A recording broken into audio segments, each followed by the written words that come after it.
초겨울 아침 경기도 어느 시골 마을 법무사 사무실 앞에 중년 여인 한 명이 서 있었습니다. 그녀의 이름은 윤정, 46의 나이였습니다. 손에는 한 통의 등기우편이 들려 있었고 그 안에는 믿을 수 없는 내용이 적혀 있었습니다. 시어머니 김순자 여사가 남긴 유산. 그 금액은 무려 5억 원이었습니다. 윤정은 그 자리에서 주저앉을 뻔했습니다. 15년 전 그녀를 집에서 내쫓았던 그 시어머니가 자신에게 전 재산을 남겼다는 것입니다. 도대체 무슨 일이 있었던 걸까요? 이 이야기는 15년 전으로 거슬러 올라갑니다. 그때 윤정은 29, 신혼의 행복을 꿈꾸던 평범한 여자였습니다. 남편 민호는 착했지만 우유부단한 사람이었고 시어머니 김순자는 마을에서 악명 높은 독한 여자였습니다. 결혼 첫날부터 지옥이 시작되었습니다. 시어머니는 윤정이 차린 밥상을 뒤엎으며 소리쳤습니다. 이게 밥이냐? 개밥이지. 윤정은 눈물을 삼키며 다시 밥을 지었습니다. 하지만 무엇을 해도 시어머니의 눈에 들지 않았습니다. 빨래를 해도 청소를 해도 김치를 담가도 모든 것이 마음에 들지 않는다며 윤정을 구박했습니다. 남편 민호는 그저 눈치만 보며 아무 말도 하지 못했습니다. 밤이면 윤정에게 미안하다는 말만 반복했습니다. 그 미안함은 아무런 힘이 없었습니다. 결혼 2년 차 윤정은 임신을 했습니다. 기쁨도 잠시, 시어머니의 구박은 더욱 심해졌습니다. 애 100년이 집안일도 제대로 못하냐. 임신 6개월이었습니다. 윤정은 무거운 몸을 이끌고 장독대를 청소하고 있었습니다. 그때 시누이 민정이 찾아왔습니다. 민정은 언니를 꼭 닮아 말투가 거칠고 오만했습니다. 엄마 어디 있어? 윤정이 대답하기도 전에 민정은 마루에 올라가며 윤정의 어깨를 밀쳤습니다. 그 바람에 윤정은 균형을 잃고 장독대 계단에서 굴러떨어졌습니다. 그날 윤정은 아이를 잃었습니다. 병원 침대에 누워있던 윤정에게 시어머니가 찾아왔습니다. 하지만 위로의 말은 없었습니다. 애 하나 제대로 못 지키는 년이 무슨 며느리냐. 그날 밤 윤정은 병실에서 혼자 울었습니다. 남편 민호는 회사 야근이라며 오지 않았고 시어머니는 며느리가 애를 못 지켜서 집안 망신이라며 돌아갔습니다. 퇴원 후 집안 분위기는 더욱 냉랭해졌습니다. 시어머니는 윤정을 볼 때마다 혀를 찾고 시누이 민정은 오히려 윤정이 일부러 애를 지우려고 했다는 헛소문을 퍼뜨렸습니다. 언니, 저 여자 원래 애 낳기 싫어했대요. 일부러 무리하게 일한 거래요. 이 말을 들은 시어머니는 윤정을 더욱 미워했습니다. 윤정은 억울했지만 아무 말도 할 수 없었습니다. 그녀를 밀친 건 시누이 민정이었지만 그 사실을 말하면 집안이 풍비박산 날 것이 뻔했습니다. 결혼 4년 차 윤정은 다시 임신했습니다. 이번에는 조심했습니다. 집안일도 최소한만 하고 계단도 천천히 오르내렸습니다. 하지만 시어머니의 눈총은 날로 심해졌습니다. 애 하나 베고 공주님이 따로 없네. 윤정은 참았습니다. 이번에는 꼭 아이를 지키고 싶었습니다. 그런데 이상한 일이 벌어지기 시작했습니다. 어느 날 윤정이 마시던 차에서 이상한 맛이 났습니다. 쓰고 떫은 맛이었습니다. 윤정은 그 차를 버리고 물을 마셨습니다. 며칠 후 또다시 차에서 같은 맛이 났습니다. 윤정은 남몰래 그 차를 병원에 가져갔습니다. 검사 결과는 충격적이었습니다. 차에는 유산을 유도하는 약초 성분이 섞여 있었습니다. 윤정은 온몸이 얼어붙었습니다. 누가 이런 짓을 한 걸까요? 그녀는 집으로 돌아와 조용히 관찰하기 시작했습니다. 며칠 후 윤정은 진실을 알게 되었습니다. 시누이 민정이 몰래 집에 들어와 윤정의 차통에 무언가를 넣는 모습을 목격한 것입니다. 윤정은 그 순간을 카메라에 담았습니다. 증거가 필요했습니다. 하지만 그 증거를 누구에게 보여줄 수 있을까요? 시어머니는 딸 민정을 눈에 넣어도 아프지 않을 만큼 사랑했습니다. 결혼 5년 차 비극이 찾아왔습니다. 어느 겨울밤 남편 민호가 교통사고로 세상을 떠났습니다. 술을 마시고 운전하다 전신주를 들이받은 것입니다. 경찰은 단순 음주사고로 결론 지었습니다. 장례식장은 아비규환이었습니다. 시어머니는 관 앞에서 통곡했고 시누이 민정은 윤정을 노려보며 말했습니다. 오빠가 왜 술을 마셨겠어요? 다 당신 때문이에요. 장례가 끝난 다음 날 시어머니는 윤정을 불렀습니다. 그리고 차갑게 말했습니다. 짐 싸서 나가. 윤정은 믿을 수 없었습니다. 어머니, 그게 무슨 말씀이세요? 내 아들 죽게 만든 년이 무슨 낯으로 이 집에 있어. 당장 나가. 저는 아무것도 잘못한 게 없습니다. 입 닥쳐. 내 아들이 왜 밤마다 술을 마셨겠어. 다 너 같은 못된 며느리 만나서 그런 거야. 윤정은 항변하고 싶었지만 소용없었습니다. 시어머니는 이미 마음을 굳힌 상태였습니다. 더군다나 시누이 민정이 옆에서 부채질했습니다. 엄마, 저 여자 오빠 보험금 노리고 있는 거 아니에요. 그 말에 시어머니의 얼굴이 일그러졌습니다. 보험금. 그래, 내 속셈이 그거구나. 아닙니다. 저는 그런 생각 한 번도. 시끄러워. 내일 아침까지 나가지 않으면 경찰 부를 거야. 윤정은 그날 밤 짐을 쌌습니다. 5년간의 결혼 생활이 단 하나의 가방에 들어갔습니다. 그녀에게 남은 것은 아무것도 없었습니다. 아이도 남편도 집도 가족도 모두 잃었습니다. 새벽녘 윤정은 조용히 집을 나섰습니다. 뒤돌아보지 않았습니다. 그날 하늘에는 첫눈이 내리고 있었습니다. 윤정은 서울로 올라왔습니다. 작은 고시원 방을 얻고 식당에서 일하기 시작했습니다. 낮에는 음식을 나르고 밤에는 설거지를 했습니다. 하루하루가 견디기 힘들었지만 그녀는 포기하지 않았습니다. 3년이 지났습니다. 윤정은 작은 분식집을 인수했습니다. 은행 대출을 받고 악착같이 일했습니다. 새벽 4시에 일어나 김밥을 말고 밤 11시에 가게 문을 닫았습니다. 손님들은 윤정을 좋아했습니다. 음식도 맛있고 친절했기 때문입니다.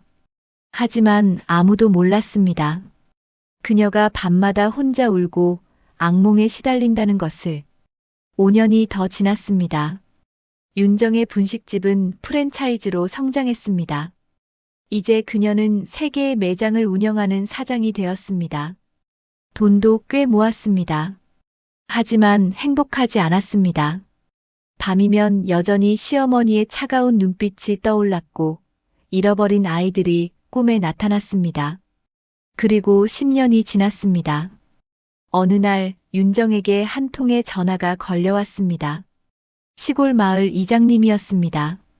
윤정 씨, 김순자 여사님이 돌아가셨습니다. 윤정은 아무 말도 할 수 없었습니다. 그저 전화기를 쥔 손이 떨렸습니다. 장례는 내일 모레입니다. 올라오시겠습니까? 윤정은 한참을 고민했습니다. 15년 만에 그 집에 다시 가야 하는 걸까요? 자신을 내쫓았던 시어머니의 마지막을 봐야 하는 걸까요? 결국 윤정은 장례식장에 가지 않았습니다. 가슴 한편이 아팠지만 그곳에 갈 용기가 없었습니다. 일주일 후 법무사 사무실에서 연락이 왔습니다. 유언장 개봉식이 있으니 참석하라는 것이었습니다. 윤정은 의아했습니다. 자신과는 아무 상관없는 일이라고 생각했습니다. 하지만 법무사의 말은 단호했습니다. 고인께서 윤정 씨를 유언장에 명시하셨습니다. 꼭 오셔야 합니다. 윤정은 떨리는 마음으로 시골로 내려갔습니다. 법무사 사무실에는 시누이 민정과 동서 상철이 먼저 와 있었습니다. 두 사람은 윤정을 보자 험악한 표정을 지었습니다. 왜 당신이 여기 있어? 민정이 날카롭게 물었습니다. 윤정은 대답하지 않았습니다. 법무사가 유언장을 개봉했습니다. 그리고 읽기 시작했습니다. 나 김순자는 건강한 정신으로 다음과 같이 유언합니다. 첫째, 시골집과 토지 일체는 며느리 윤정에게 상속합니다. 둘째, 예금과 적금 전액 5억 원은 며느리 윤정에게 상속합니다. 순간 방 안이 술렁였습니다. 민정이 벌떡 일어섰습니다. 이게 무슨 소리예요? 저 여자한테 왜 재산을 주는 거예요? 법무사는 침착하게 말을 이었습니다. 셋째 딸 민정과 사위 상철에게는 단돈 1원도 상속하지 않습니다. 말도 안 돼요. 이건 유효하지 않아요. 엄마가 정신이 온전하지 않았던 거예요. 하지만 법무사는 고개를 저었습니다. 유언장은 법적으로 완벽합니다. 공증도 받았고 의사의 정신감정서도 첨부되어 있습니다. 민정은 그 자리에 주저앉으며 울부짖었습니다. 상철은 윤정을 노려보며 이를 갈았습니다. 윤정은 그저 멍하니 앉아 있을 뿐이었습니다. 도대체 왜 시어머니가 자신에게 전 재산을 남긴 것일까요? 법무사가 봉투 하나를 윤정에게 건넸습니다. 고인께서 윤정 씨에게 전하라고 하신 편지입니다. 윤정은 떨리는 손으로 편지를 받았습니다. 법무사 사무실을 나와 근처 공원 벤치에 앉아 편지를 펼쳤습니다. 편지에는 시어머니의 떨리는 글씨로 이렇게 적혀 있었습니다. 윤정아, 이 편지를 읽을 때쯤이면 나는 이미 세상에 없을 것이다. 내가 너에게 얼마나 큰 죄를 지었는지 이제야 고백한다. 내가 떠난 후 나는 민정의 서랍에서 우연히 일기장을 발견했다. 그 일기장에는 끔찍한 진실이 적혀 있었다. 윤정의 손이 떨렸습니다. 편지는 계속되었습니다.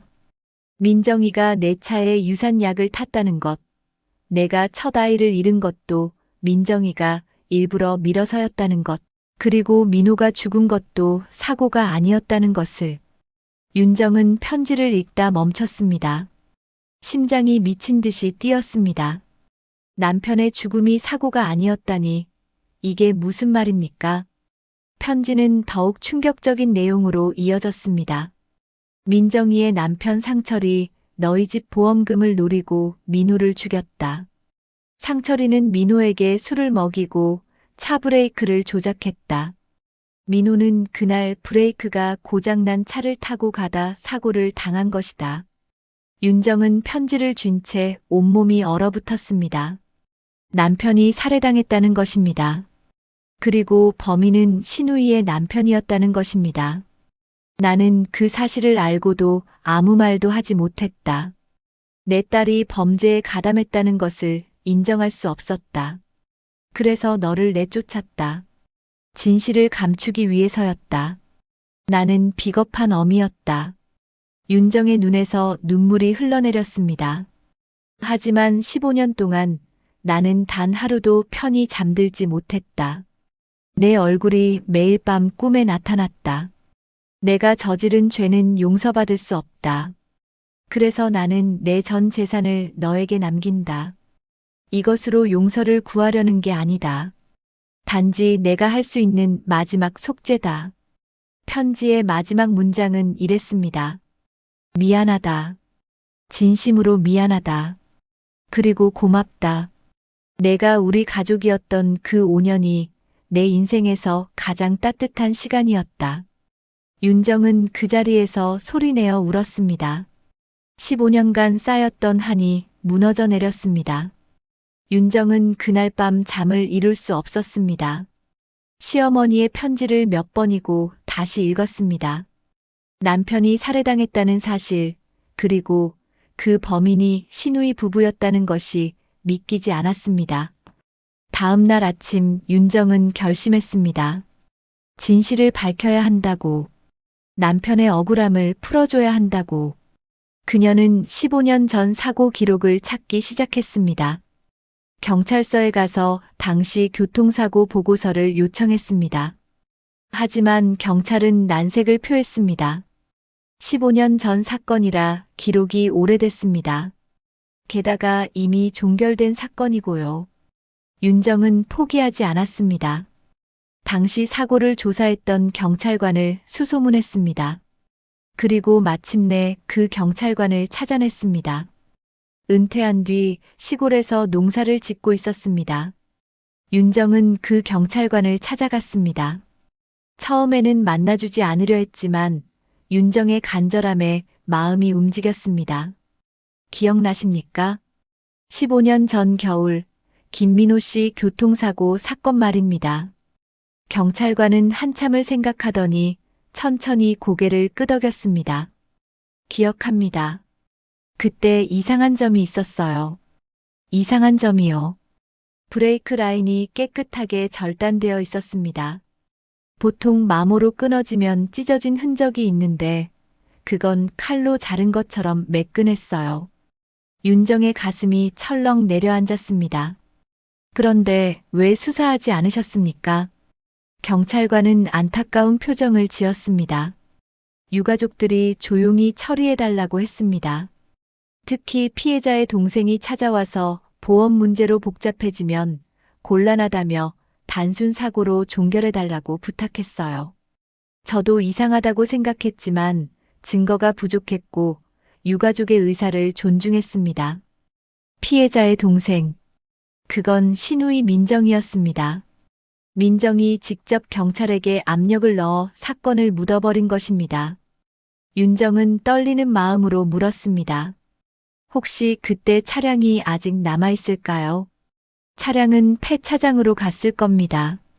하지만 제가 개인적으로 찍어둔 사진이 있습니다. 뭔가 석연치 않아서 증거로 남겨뒀거든요. 경찰관은 오래된 파일 상자에서 사진 몇 장을 꺼냈습니다. 사진에는 브레이크 라인이 절단된 모습이 선명하게 찍혀 있었습니다. 이걸 가지고 재수사를 요청할 수 있을까요? 15년이 지났지만 살인 사건은 공소시효가 없습니다. 충분한 증거가 있다면 재수사가 가능합니다. 윤정은 사진을 복사해서 가지고 나왔습니다. 이제 더 확실한 증거가 필요했습니다. 시어머니가 말한 민정의 일기장을 찾아야 했습니다. 윤정은 시골집으로 향했습니다. 15년 만에 다시 찾는 집이었습니다. 대문은 잠겨 있었지만 뒷문은 열려 있었습니다. 윤정은 조심스럽게 집 안으로 들어갔습니다. 집은 먼지로 뒤덮여 있었습니다. 시어머니가 돌아가신 후 아무도 들어오지 않은 것 같았습니다. 윤정은 시어머니의 방으로 갔습니다. 방 안에는 아직도 시어머니의 채취가 남아 있었습니다. 옷장을 열자 낡은 옷들과 함께 작은 나무 상자가 있었습니다. 상자를 열자 놀라운 것들이 나왔습니다. 윤정이 결혼할 때 가져왔던 앨범, 윤정이 만들었던 음식 사진들, 그리고 윤정의 손글씨로 쓴 편지들이었습니다. 시어머니는 윤정을 내쫓고도 이 물건들을 버리지 못했던 것입니다. 윤정은 눈시울이 뜨거워졌습니다. 상자 밑에는 검은색 공책이 하나 있었습니다. 겉표지에는 아무것도 쓰여 있지 않았습니다. 윤정은 공책을 펼쳤습니다. 그것은 시어머니의 일기였습니다. 윤정이 떠난 후부터 시작된 일기였습니다. 2010년 1월 15일. 오늘 윤정을 내쫓았다. 하지만 마음이 편치 않다. 정말 내가 옳은 일을 한 걸까? 2010년 2월 3일. 민정이의 일기장을 발견했다. 믿을 수 없는 내용들이 적혀 있었다. 내 딸이 그런 짓을 했다니. 어떻게 해야 하나? 2010년 3월 20일. 상철이를 불렀다. 민호를 죽인 게 사실이냐고 물었다. 그놈은 처음에는 부인하다가 나중에는 인정했다. 보험금 3억을 노렸다고. 민정이도 알고 있었다고. 윤정은 손이 떨려 공책을 놓칠 뻔했습니다. 2010년 4월 10일. 경찰에 신고해야 하나. 하지만 그러면 민정이도 공범으로 잡혀갈 것이다. 내 딸을 감옥에 보낼 수는 없다. 나는 비겁한 어미다. 2011년 8월 5일, 윤정이가 서울에서 분식집을 한다는 소식을 들었다. 보고 싶다. 미안하다고 말하고 싶다. 2015년 6월 12일, 병원에서 암 진단을 받았다. 시한부 선고를 받았다. 이제 시간이 얼마 남지 않았다. 윤정에게 진실을 말해야 한다. 일기는 그렇게 15년 동안의 시어머니의 고뇌와 후회로 가득 차 있었습니다. 마지막 페이지에는 이렇게 적혀 있었습니다. 2024년 10월 30일, 내일 법무사를 만나 유언장을 작성할 것이다. 내 모든 재산을 윤정에게 남길 것이다. 그리고 진실을 담은 편지도 함께. 이것이 내가 할 수 있는 마지막이다. 윤정아, 미안하다. 그리고 고맙다. 윤정은 일기장을 안고 그 자리에 주저앉았습니다. 시어머니도 15년간 괴로워했다는 것을, 그리고 마지막까지 자신을 생각했다는 것을 알게 되었습니다. 하지만 슬퍼할 시간은 없었습니다. 윤정은 집을 더 살폈습니다. 민정의 일기장을 찾아야 했습니다. 별채에 민정이 어렸을 때 쓰던 방이 있었습니다. 윤정은 그곳으로 갔습니다. 방 안은 오래된 물건들로 가득했습니다. 서랍을 뒤지던 중 윤정은 오래된 일기장 하나를 발견했습니다. 표지에는 2009년이라고 적혀 있었습니다. 민호가 사망한 해였습니다. 일기장을 펼치자 민정의 필체가 나타났습니다. 2009년 5월 3일. 언니 윤정이 임신했다. 짜증난다. 저 여자가 애를 낳으면 엄마의 재산이 다 저 애한테 갈 것이다. 뭔가 방법을 생각해야 한다. 2009년 6월 15일. 오늘 윤정을 밀쳤다. 계단에서 굴러떨어지는 걸 보니 속이 시원했다. 애를 지우게 해야 한다. 윤정은 분노로 온몸이 떨렸습니다. 2009년 11월 20일. 상철 오빠가 좋은 생각을 냈다. 오빠를 죽이고 보험금을 받자고. 어차피 오빠는 쓸모없다. 윤정도 내쫓으면 우리가 다 차지할 수 있다. 2009년 12월 25일. 오늘 상철 오빠가 오빠 차 브레이크를 고장냈다. 내일 술을 먹이고 운전하게 할 것이다. 완벽한 계획이다. 2009년 12월 26일. 오빠가 죽었다. 성공이다. 보험금 3억이 나온다. 경찰도 단순 사고로 처리했다. 이제 윤정만 내쫓으면 끝이다. 윤정은 일기장을 바닥에 내던졌습니다. 분노와 슬픔 그리고 억울함이 한꺼번에 밀려왔습니다. 바로 그때 뒤에서 소리가 들렸습니다. 뭐 하는 거야? 윤정이 돌아보니 민정이 서 있었습니다. 민정의 얼굴은 창백했습니다. 그 일기장 어떻게 찾은 거야? 당신이 내 남편을 죽였어. 당신과 상철이. 민정은 비웃었습니다. 증거가 있어. 15년 전 일을 누가 믿겠어. 이게 증거야. 윤정은 일기장을 들어보였습니다. 이것만으로는 부족해. 법정에서 인정받을 수 없어. 그때 밖에서 남자 목소리가 들렸습니다. 민정아, 뭐 하는 거야? 상철이었습니다. 상철은 방 안으로 들어오더니 윤정을 보고 얼굴이 굳었습니다. 저 여자가 왜 여기 있어? 일기장을 찾았어요. 상철의 얼굴이 일그러졌습니다. 그걸 내놔. 상철이 윤정에게 다가왔습니다. 윤정은 본능적으로 뒤로 물러났습니다. 가까이 오지 마세요. 조용히 내놓으면 다치지 않아. 바로 그때 밖에서 사이렌 소리가 들렸습니다. 경찰차였습니다. 윤정은 미리 준비해둔 것입니다. 집에 들어오기 전에 경찰에 신고하고 녹음기를 작동시켜둔 것입니다. 경찰들이 방 안으로 들어왔습니다. 김민정, 박상철, 살인 혐의로 긴급 체포합니다. 민정과 상철은 경찰에게 제압되었습니다. 민정은 윤정을 노려보며 소리쳤습니다. 이년아, 내가 무슨 짓을 한 거야? 윤정은 차분하게 대답했습니다. 당신이 15년 전에 했어야 할 일을 한 거예요. 진실을 밝힌 거죠. 민정과 상철은 경찰차에 실려갔습니다. 윤정은 그 모습을 지켜보며 눈물을 흘렸습니다. 이제야 남편의 억울함이 풀렸습니다. 재판은 3개월 후에 시작되었습니다. 윤정은 모든 증거를 제출했습니다. 브레이크라인 사진, 민정의 일기장, 시어머니의 일기장, 그리고 녹음 파일까지. 민정과 상철은 법정에서도 혐의를 부인했습니다. 하지만 증거는 명백했습니다. 검사는 살인죄와 보험 사기죄를 적용하여 각각 무기징역을 구형했습니다. 1심 판결이 나왔습니다. 상철은 살인죄로 무기징역, 민정은 살인방조죄로 징역 20년을 선고받았습니다.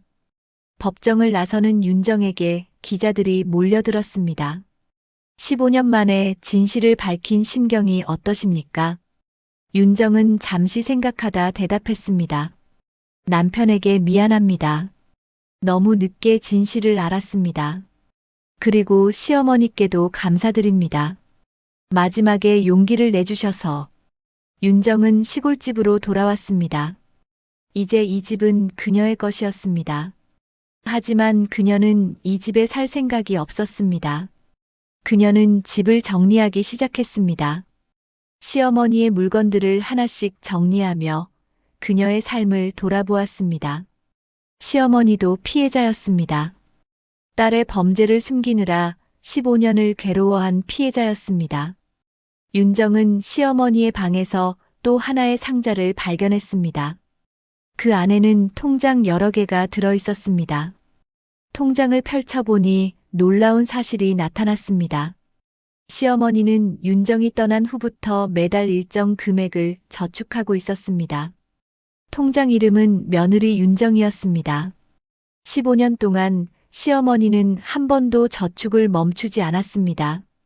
적은 돈이었지만 꾸준히 모았습니다. 그렇게 모은 돈이 5억이 된 것입니다. 통장 밑에는 쪽지가 하나 있었습니다. 윤정아, 이 돈으로 내가 원하는 일을 하렴.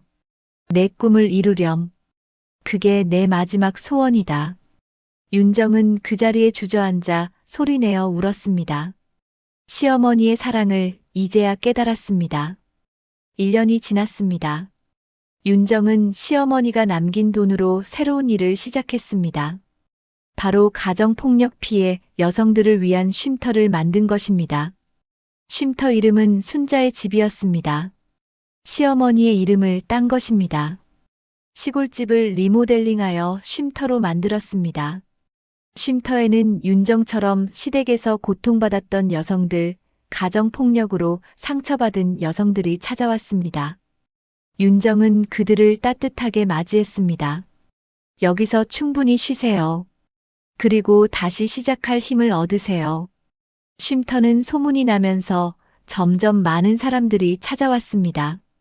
윤정은 자신의 이야기를 나누며 그들에게 희망을 주었습니다. 어느 날 쉼터에 한 젊은 여자가 찾아왔습니다. 그녀의 이름은 수진, 28배 나이였습니다. 얼굴에는 멍 자국이 있었고 눈은 공포에 떨고 있었습니다. 어서 오세요. 이리 앉으세요. 윤정은 수진을 따뜻하게 맞이했습니다. 수진은 한참을 울더니 조금씩 이야기를 시작했습니다. 시어머니가 저를 때려요.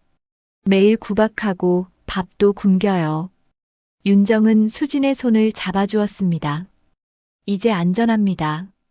여기서는 아무도 당신을 해치지 못해요. 수진은 쉼터에서 한 달을 지냈습니다. 그동안 윤정은 수진이 법적 도움을 받을 수 있도록 변호사를 연결해주고 심리 상담도 받게 해주었습니다. 수진은 점차 밝아졌습니다. 그리고 용기를 내어 이혼을 결심했습니다. 원장님 감사합니다. 원장님이 아니었다면 저는 여전히 그 지옥에 있었을 거예요. 윤정은 미소 지었습니다. 저도 한때 당신과 같았어요. 그리고 누군가의 도움으로 다시 일어설 수 있었죠. 이제 당신도 새로운 삶을 시작하세요. 수지는 쉼터를 떠났고 새로운 직장을 찾아 독립했습니다. 그 후로도 가끔 쉼터를 찾아와 봉사활동을 했습니다. 2년이 더 지났습니다. 쉼터는 이제 전국적으로 유명해졌습니다. 많은 언론에서 윤정의 이야기를 다루었고 정부에서도 지원금을 보내왔습니다. 윤정은 쉼터를 확장했습니다. 이제 한 번에 10명까지 수용할 수 있는 큰 시설이 되었습니다. 상담사, 의사, 변호사들이 자원봉사로 참여했습니다. 어느 겨울날 윤정은 시어머니의 묘를 찾았습니다. 묘 앞에 꽃을 놓고 조용히 말했습니다. 어머니, 덕분에 제가 많은 사람들을 도울 수 있게 되었습니다. 어머니가 남겨주신 돈은 이렇게 좋은 곳에 쓰였습니다. 바람이 불었습니다. 마치 시어머니가 대답하는 것 같았습니다. 어머니, 이제 용서합니다. 그리고 감사합니다. 윤정의 눈에서 눈물이 흘러내렸습니다. 하지만 그것은 슬픔의 눈물이 아니었습니다. 평화와 감사의 눈물이었습니다. 그날 밤 윤정은 오랜만에 편안한 잠을 잤습니다. 악몽도 나타나지 않았고 시어머니의 따뜻한 미소가 꿈에 나타났습니다. 3년 후 윤정은 전국의 10개의 쉼터를 운영하게 되었습니다. 정부는 그녀에게 국민훈장을 수여했습니다. 시상식에서 윤정은 이렇게 말했습니다. 이 상은 제 것이 아닙니다. 이것은 저를 용서하고 마지막까지 저를 사랑해 주신 시어머니 김순자 여사의 것입니다. 그리고 억울하게 세상을 떠난 남편 민호의 것입니다. 그날 저녁 윤정은 혼자 시골집에 돌아왔습니다. 쉼터로 쓰고 있지만 그녀는 가끔 이곳에 와서 하룻밤을 보냅니다. 거실 한쪽에는 시어머니의 사진과 남편의 사진이 나란히 걸려 있습니다. 윤정은 사진 앞에 앉아 조용히 말했습니다. 오늘도 많은 분들이 쉼터를 찾아왔어요. 그분들에게 희망을 줄 수 있어서 행복합니다. 이 모든 게 두 분 덕분입니다. 밤이 깊어갔습니다. 윤정은 창밖을 바라보았습니다. 하늘에는 별이 총총히 떠 있었습니다. 그녀는 문득 깨달았습니다. 용서는 상대방을 위한 것이 아니라 자신을 위한 것이라는 것을, 미움을 놓아버림으로써 자신이 자유로워진다는 것을. 다음 날 아침 윤정에게 특별한 소식이 전해졌습니다. 쉼터를 거쳐간 여성들이 모금을 해서 윤정에게 선물을 준비했다는 것입니다. 그날 저녁 쉼터에서 작은 파티가 열렸습니다. 그동안 쉼터에서 도움을 받았던 여성들이 모두 모였습니다. 그들은 각자 자신의 자리에서 열심히 살아가고 있었습니다. 파티가 끝날 무렵 대표로 수진이 나섰습니다. 원장님, 저희가 준비한 선물입니다. 수진은 액자 하나를 윤정에게 건넸습니다. 액자 안에는 쉼터를 거쳐간 모든 여성들의 사진이 있었고 그 한가운데 윤정의 사진이 있었습니다. 사진 밑에는 이렇게 적혀 있었습니다. 원장님께 당신은 우리의 희망입니다. 당신 덕분에 우리는 다시 일어설 수 있었습니다. 감사합니다. 윤정은 액자를 받아들고 눈물을 흘렸습니다. 제가 더 감사합니다. 여러분이 있어서 제가 살아갈 이유를 찾았습니다. 그날 밤 윤정은 액자를 시어머니 사진 옆에 걸었습니다. 그리고 조용히 중얼거렸습니다. 어머니, 보이세요? 어머니의 사랑이 이렇게 많은 사람들에게 퍼져나갔습니다. 시간은 계속 흘렀습니다. 윤정은 쉼터를 운영하며 하루하루를 보냈습니다. 쉼터는 이제 단순한 쉼터가 아니라 여성들의 자립을 돕는 교육기관이 되었습니다. 요리교실, 미용교실, 컴퓨터 교실 등 다양한 프로그램이 생겼고 여성들은 이곳에서 새로운 기술을 배워 사회로 나갔습니다. 5년째 되던 해 윤정은 쉼터에 작은 카페를 열었습니다. 카페 이름은 순자의 미소였습니다. 쉼터를 거쳐간 여성들이 바리스타로 일하며 경제적 자립을 할 수 있도록 한 것입니다. 카페는 큰 인기를 끌었습니다. 맛있는 커피와 따뜻한 분위기 때문이었습니다. 하지만 더 중요한 것은 이곳에서 일하는 여성들의 밝은 미소였습니다. 어느 날 카페에 한 노인이 찾아왔습니다. 80 정도 되어 보이는 할머니였습니다. 할머니는 카페 이름을 보더니 눈물을 흘렸습니다. 순자가 제 친구 이름이었어요. 윤정은 할머니를 자리에 앉혔습니다. 어떤 분이셨는지 여쭤봐도 될까요? 할머니는 천천히 이야기를 시작했습니다. 순자는 제 어릴 적 친구였어요. 착하고 따뜻한 아이였죠. 하지만 결혼 후에는 힘들게 살았어요. 남편이 일찍 돌아가시고 혼자 아들을 키웠거든요. 그랬군요. 순자는 아들을 너무 사랑했어요. 하지만 그 사랑이 집착이 되면서 주변 사람들을 힘들게 했죠. 특히 며느리를. 윤정의 가슴이 뛰었습니다. 혹시 그 며느리가 윤정이라는 아이였어요. 착하고 예쁜 아이였죠. 순자가 그 아이를 내쫓은 후에 저한테 말했어요. 자기가 큰 실수를 했다고. 하지만 자존심 때문에 사과할 수 없다고. 할머니는 한숨을 쉬었습니다. 순자는 죽기 전에 저한테 부탁했어요. 윤정이를 찾으면 미안하다고 전해달라고. 그런데 제가 윤정이를 찾지 못했어요. 윤정은 조용히 말했습니다. 할머니, 저입니다. 제가 윤정입니다. 할머니는 놀라서 윤정을 바라보았습니다. 당신이 윤정이란 말이에요. 네, 할머니. 할머니는 윤정의 손을 꼭 잡았습니다. 애야, 순자가 정말 미안해했단다. 매일 밤 내 이름을 부르며 울었어. 윤정은 눈물을 흘렸습니다. 알아요, 할머니. 다 알아요. 두 사람은 한참을 손을 잡고 울었습니다. 그날 이후 할머니는 자주 카페를 찾아왔습니다. 그리고 윤정에게 시어머니의 이야기를 들려주었습니다. 시어머니도 한때는 착한 사람이었다는 것, 남편을 일찍 여의고 홀로 아들을 키우느라 마음이 메마르게 변했다는 것, 하지만 본래는 따뜻한 사람이었다는 것을. 윤정은 그 이야기를 들으며 시어머니를 더 깊이 이해하게 되었습니다. 세월은 또 흘렀습니다. 윤정은 이제 50을 넘긴 나이가 되었습니다. 쉼터는 전국에 20개로 늘어났고 수천 명의 여성들이 이곳을 거쳐 새로운 삶을 시작했습니다. 윤정은 가끔 시골집 마루에 앉아 하늘을 바라보았습니다. 그리고 중얼거렸습니다. 어머니, 저 잘 살고 있어요. 어머니의 사랑 덕분에 많은 사람들이 행복해졌어요. 바람이 불었습니다. 따뜻한 바람이었습니다. 어느 봄날 윤정은 시어머니의 묘 앞에서 특별한 결정을 했습니다. 시어머니의 이야기를 책으로 쓰기로 한 것입니다. 책 제목은 가장 늦은 용서였습니다. 시어머니와 며느리 사이의 갈등, 그리고 뒤늦은 화해의 이야기를 담은 책이었습니다. 책은 출간되자마자 베스트셀러가 되었습니다. 많은 사람들이 윤정의 이야기에 감동했고, 특히 시어머니와 며느리 관계로 고민하는 사람들에게 큰 위로가 되었습니다. 책의 인쇄는 모두 쉼터에 기부되었습니다. 윤정은 한 푼도 자신의 것으로 하지 않았습니다. 윤정은 책 마지막 페이지에 이렇게 썼습니다. 용서는 때로 너무 늦게 찾아옵니다. 하지만 늦었다고 해서 의미가 없는 것은 아닙니다.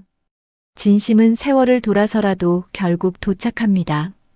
그리고 그 진심은 우리를 자유롭게 합니다. 책을 읽은 많은 사람들이 쉼터를 찾아왔습니다. 그리고 자신의 이야기를 나누었습니다. 윤정은 그들의 이야기를 경청하며 위로했습니다. 시간은 모든 것을 변화시킵니다. 상처도, 미움도, 슬픔도 시간이 지나면 변합니다. 그리고 때로는 그것이 사랑으로, 용서로, 평화로 바뀝니다. 윤정의 삶이 그것을 증명합니다. 10년이 지난 지금 윤정은 여전히 쉼터를 운영하고 있습니다. 머리는 희끗희끗해졌지만 눈빛은 여전히 밝습니다. 어느 겨울밤 윤정은 시골집 거실에 앉아 벽난로에 불을 지폈습니다. 따뜻한 불빛이 방 안을 가득 채웠습니다. 그녀는 시어머니의 사진을 바라보며 미소 지었습니다. 어머니, 감사합니다. 어머니 덕분에 저는 진짜 행복이 무엇인지 알게 되었어요. 사진 속 시어머니도 미소 짓고 있는 것 같았습니다. 밖에는 눈이 내리고 있었습니다. 하얀 눈이 조용히 내려앉았습니다. 마치 오래된 상처 위에 새로운 평화가 내려앉는 것처럼. 윤정은 창밖을 바라보며 생각했습니다. 용서는 약한 사람이 하는 것이 아니라 강한 사람이 하는 것이라고. 그리고 진정한 용서는 상대방을 위한 것이 아니라 자신을 위한 것이라고. 그날 밤 윤정은 오랜만에 남편의 꿈을 꾸었습니다. 남편은 꿈에서 웃고 있었습니다. 그리고 말했습니다. 당신은 잘했어요. 정말 잘했어요. 윤정은 꿈에서 울었습니다. 하지만 그것은 슬픔의 눈물이 아니었습니다. 기쁨과 평화의 눈물이었습니다. 다음 날 아침 윤정은 언제나처럼 쉼터로 출근했습니다. 오늘도 그녀를 기다리는 사람들이 있었습니다. 도움이 필요한 사람들이 있었습니다. 윤정은 그들을 맞이하며 따뜻하게 웃었습니다. 그 미소는 시어머니의 사랑에서 시작된 것이었습니다. 용서는 기적을 만듭니다. 미움을 사랑으로, 슬픔을 기쁨으로, 절망을 희망으로 바꿉니다. 윤정의 삶이 그것을 증명합니다. 그리고 이 이야기는 계속됩니다. 쉼터를 거쳐간 수많은 여성들의 이야기로, 그들이 만들어가는 새로운 삶의 이야기로. 시어머니 김순자가 남긴 5억은 단순한 돈이 아니었습니다. 그것은 사랑이었고 용서였고 희망이었습니다.